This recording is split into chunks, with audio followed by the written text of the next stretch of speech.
Welcome to Illuminous. We'll show you in this video how to wire a brass landscape fixture.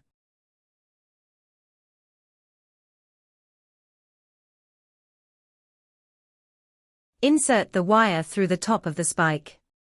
Then rotate the spike clockwise onto the fixture thread, careful as the wire will twist. Now insert your LED lamp into the socket. Be careful not to damage the socket. Align the pins carefully. Now attach the lens cover.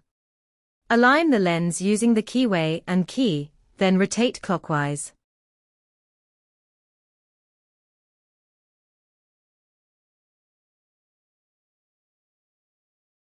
Now wire your fixture to your landscape transformer or driver. The voltage is usually 12 volts, depending on the lamp chosen.